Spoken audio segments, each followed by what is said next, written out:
Hello, boys and girls. We are going to discuss some communication methods in this video. What will you learn about?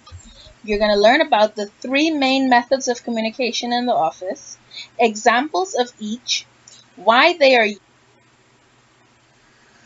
There are three main categories of communication, especially for business and office environments. They are written, oral, and visual. Let's discuss these three main categories in further detail. Written communication. Written communication in offices refers to any communication that is handwritten or typed and able to be printed. For example, letters. Letters are mostly used for external communication. External communication refers to communication between the organization and external entities. For example, business to supplier or business to customer. The memorandum is another form of written communication used.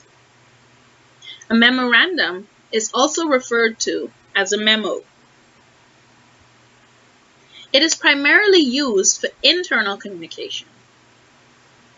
Internal communication refers to communication within the organization between members of the organization. For example, manager to employee, employee to employee, department to department, or department head to department staff. There are two main types of memo. They are the standard memo and the simplified memo. The standard memo is the most commonly used and the most official of the two. Next, we have facsimile transmissions, often referred to as a fax.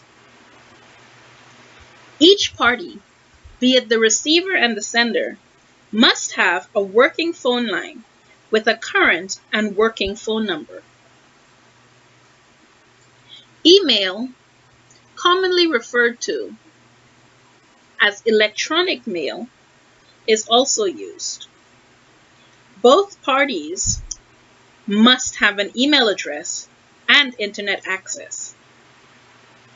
Email may be used both internally and externally.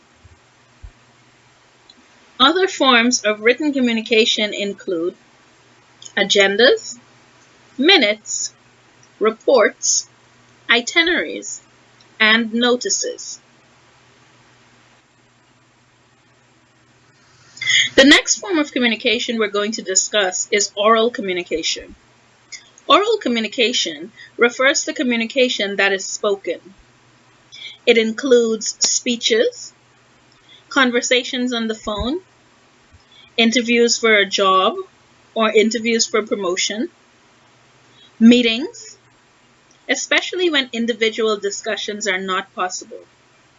It also allows for multiple people to be present at once.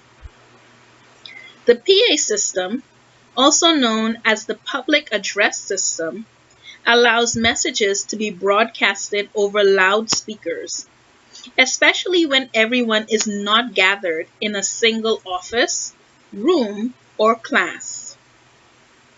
Other forms of oral communication include radio and teleconferencing. Visual communication deals with expressing ideas and information in forms that can be seen. These include charts or graphs, which are regularly used to display variables, represent, and compare data. Other forms of visual communication include television, CCTV, which stands for closed circuit television, as well as other multimedia projections.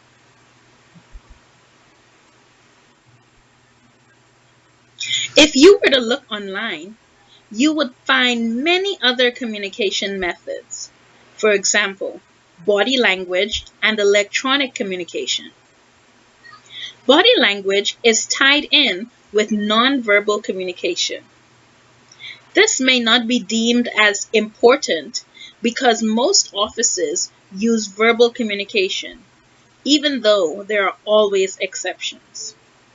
Furthermore, electronic communication does not stand alone and may fall under written, oral, and visual communications in many shapes or forms.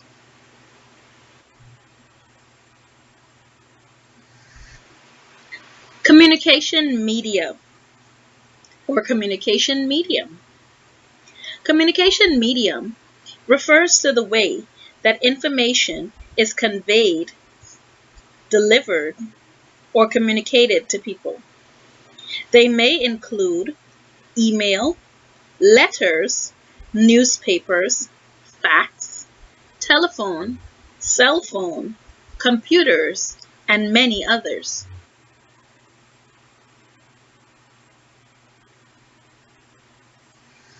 In this video, we learned about the 3 methods of communication in the office, examples of each, why they are used, and who uses them. That will be all for this video on the methods of communication, especially the methods of communication in office environments.